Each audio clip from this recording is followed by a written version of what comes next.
Sebelum melanjutkan menonton video ini, jangan lupa menekan tombol subscribe dan tombol loncengnya. Subscribe. Kita lanjut lagi yang tersambung. Jadi kata kullu nafsin za'iqatul maut terulang di dalam Al-Quran 3 kali. Di surah Ali Imran 185 bisa dicatat. Ali Imran 185. Kemudian Al-Anbiya ayat 35. Kemudian surah Al-Ankabut 57. Teksnya sama, kullu nafsin za'iqatul maut, tapi setelahnya berbeda. Ali Imran 185, Al-Anbiya 35, Al-Ankabut 57. Jadi setiap kita akan merasakan yang namanya mati. Fa inna ma tuwaffawna ujurakum yaumal qiyamah. Nanti disempurnakan ya balasan-balasannya itu di hari kiamat. Balik dulu yang tadi itu. Kapan? Kira-kira kapan ini? Kapan? Karena kitanya tahunya cuma kapan, maka kita persiapkan. Dan kita akan belajar seperti ini. Justru ini bukan untuk diri sendiri. Ya, kira-kira ada nggak yang belajar mengkafani, belajar menyolatin, habis itu dia meninggal untuk nyolatin dirinya sendiri? Nggak ada. Itu bisa kabur. Ya, bisa kabur orangnya. Maka yang disarankan adalah kita belajarnya sama keluarga kita.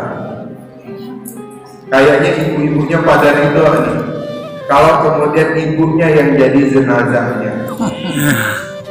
Bahkan ibunya senang, langsung menunjuk saya jadi jenazahnya.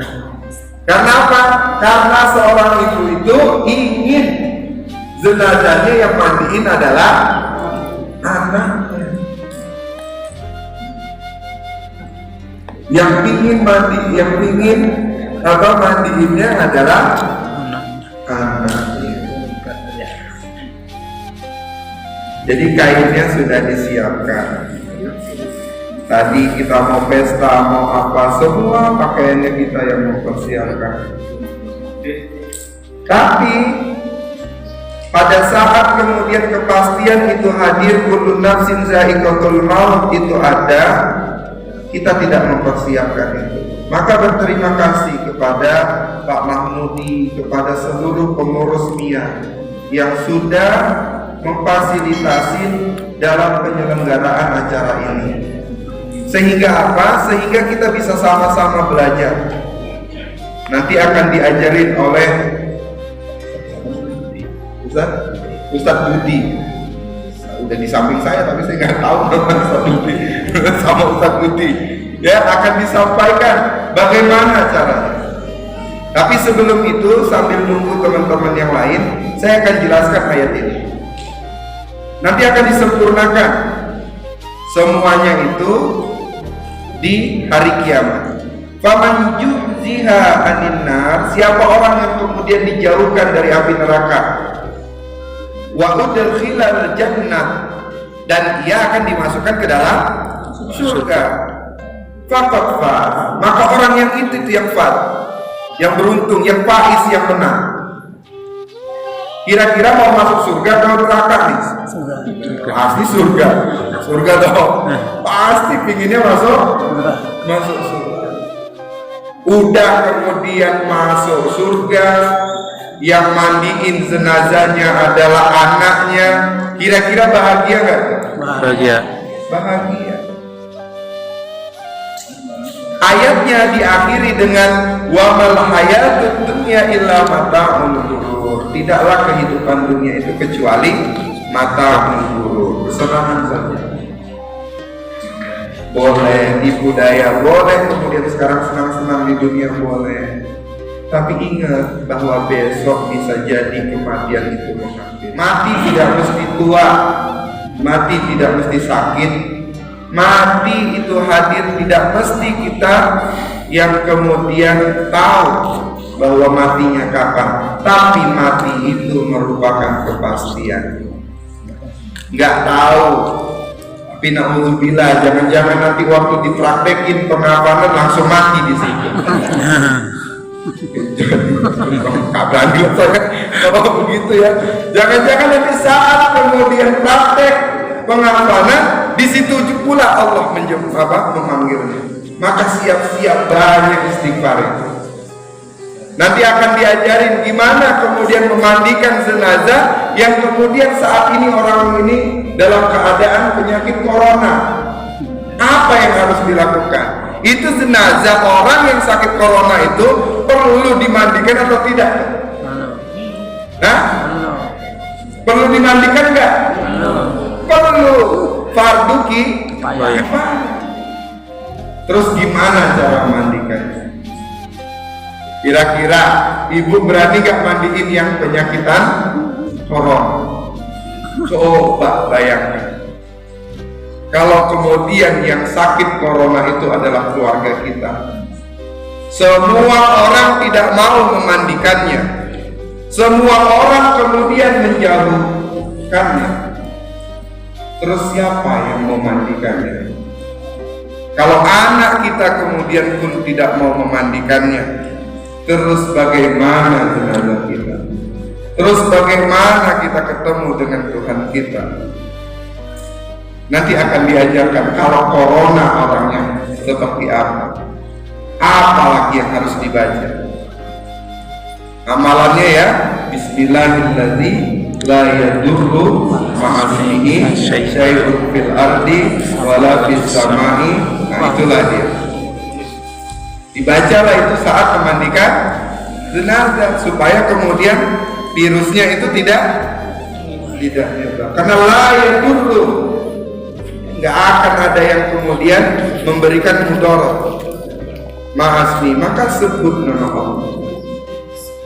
Ya, mudah-mudahan seringlah wudu supaya coronanya nggak ada. Corona punya nama. Ya, corona dia punya nama. Sama seperti peluru itu punya nama siapa yang akan mati di peluru itu. Jadi kalau Allah kemudian tidak mengizinkan corona masuk dalam diri kita, maka tidak akan ada corona dalam diri kita. Nabi kemudian mensunahkan kepada kita untuk wudu, rajin-rajinlah wudu. Bukan untuk sholat saja wudu. Nah, itu ayat pertama, kullu nafsin za'iqatul maut. Ayat yang kedua, kullu nafsin za'iqatul maut di Al-Anbiya 35. Wa nabluwakum bisyarri wal khairi. Ya. Terus diuji nanti dengan baik dan buruk. Sabar enggak kira-kira dengan baik dan buruknya itu? Wa ilaina turja'un, dan kepada kami lah kemudian kalian itu dikembalikan. Kita baliknya kepada Allah. Yang terakhir ayatnya, kullu nafsin za'iqatul maut tsumma ilaina turja'un, sama tsumma ilaina turja'un. Baliknya kita ini kepada Allah. Jadi kita persiapkan bagaimana yang terbaik untuk kembali kepada Allah Subhanahu wa taala. Kira-kira kalau nanti meninggal dunia yang mandiin anaknya kira-kira senang enggak? Pak, kira-kira nanti kalau meninggal dunia yang mandikan anaknya seneng nggak? Yang ngangkat jenazah kita itu adalah pundak anak kita, kira-kira seneng nggak? Kemudian saf-saf sholat itu dipenuhi dengan kaki dan saf-safnya anak-anak kita, kira-kira seneng nggak? Senang. Maka banyakin anaknya. Ya, maka banyakin anaknya. Supaya apa? Depan, kanan, kiri, pundak mereka yang akan mengangkat kita. Maka saya pun selalu berdoa, ya Allah, matikan hamba kalau bisa pada saat ngajarin Quran, pada saat kita sama-sama tadarus Quran, pada saat sama-sama kita belajar Al-Quran. Tapi jangan di depan anak SD juga. Kalau saya duduk ini meninggalnya di situ, siapa yang membokok? Ya, maka ditakdirkan sama Allah Subhanahu wa taala ngajarnya ibu-ibu semua. kakek-kakek semua jamaahnya, nenek-nenek semua jamaahnya. Susah nyari yang jamaahnya itu gadis-gadis, susah yang nyari jamaahnya itu yang muda-muda. Semuanya pada yang sudah nenek-nenek dan kakek-kakek. Ya, mudah-mudahan ini pelajaran ini yang akan kita pelajari selama sehari ini membuat bekal kita, membuat kita yakin, ya, menimbulkan keyakinan yang utuh kepada anak-anak kita bahwa kita akan dimandikan oleh mereka. Ada yang bawa anak? Ada. Berapa? 3-4. Tuh, kalau 3-4 anaknya kan enak. Maka kerendahnya nanti akan dibawa sama anak-anaknya. Maka jangan malu anaknya. Ya, mudah-mudahan ini semua bisa mengantarkan kita untuk menuju yang lebih baik lagi. Banyak-banyak istighfar, banyak-banyak mohon ampun, kemudian banyak-banyak berzikir kepada Allah, dan jangan pernah hilangkan Allah walaupun itu hanya 1 detik. Allah selalu harus ada dalam diri kita. Allah harus ada dalam keimanan kita. Allah harus ada dalam ketaatan kita. Dan jangan dia kita hilangkan, kita hapuskan walaupun hanya 1 detik. Ya.